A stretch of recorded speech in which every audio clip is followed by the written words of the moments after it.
Summers are often quiet at the state capitol, but that will not be the case in August, as the House Labor and Industry Committee has scheduled a series of hearings on topics that have a definite impact on taxpayer wallets and Pennsylvania's business climate. State Representative Ron Miller is Majority Chairman of the committee and joins us to talk about those hearings. We should mention there will be a schedule of the hearings on Representative Miller's website under his latest news. 3 of the hearings, Representative, deal with 5 pieces of prevailing wage legislation. Let's talk about the impact of prevailing wage on the Pennsylvania taxpayer. Prevailing wage has a major impact. Most of Pennsylvania residents will recognize the impact it has on school construction costs. Prevailing wage is where we are forced to pay a certain wage level to people that are being paid to work on government-funded projects.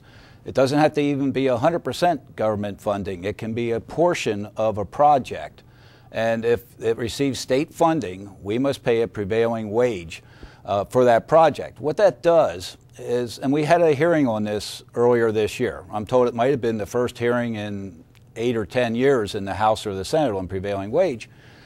What that does is it raises the cost of the project. Now, there's a lot of debate on how much it raises that cost. Projections are, I have heard, run anywhere from 12 to 25%.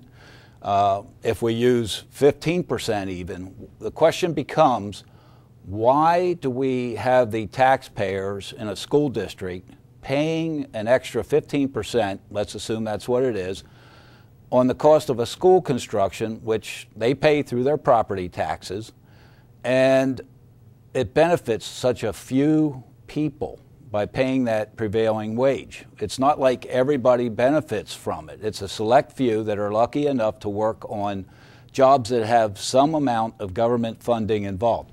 It's schools, prisons, highway projects, anything along those lines. So it definitely has an impact. Think of it this way.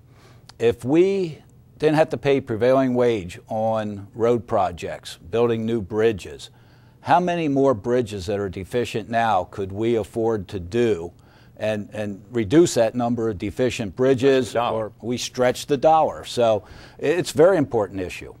Let's jump to right to work here, which also is equally controversial. And again, 4 bills, different aspects of right to work. What's the impact on the taxpayer? That's a great question, and I'm not sure that I am able to quantify that right now. I'm hoping that's what the hearings will help to do. It may not be so much a cost to the taxpayer. In June, Department of DCED Secretary Alan Walker spoke to the York County Chamber of Commerce Economics Club in York, and I was there. And he referenced right-to-work legislation. And it's going to be hard to quantify how much that really will mean to the taxpayer per se, but it has a big impact on the perception of Pennsylvania of whether or not we are a good state for businesses to stay in or to locate to. And it's one of those things. Darrell Otterson, who's the president and CEO of the York County Economic Development Corporation, raised this issue about 2 years ago in York.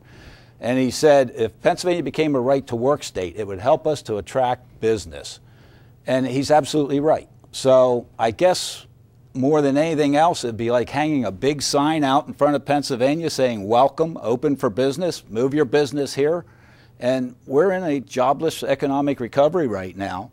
So any companies that would help to bring to Pennsylvania opens jobs for our citizens and is a win-win. And there is a big case, or was one that's in the news involving Boeing in South Carolina, which was clearly right to work, contested, and it's obviously they're a huge employer. Yeah, and Boeing chose to move to South Carolina. It's a right to work state. And they were struggling at their other plant with some issues with the labor unions. They had to build another plant. So when they were going to build another plant, they had a choice to make. Do we remain in Washington, or do we move to South Carolina, where it's an open right to work state? And they hung. South Carolina has that sign out, welcome, open for business.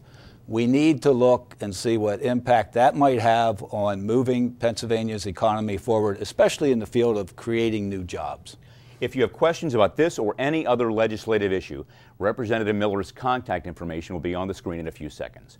I'm Scott Little. Thanks for spending 5 minutes with State Representative Ron Miller.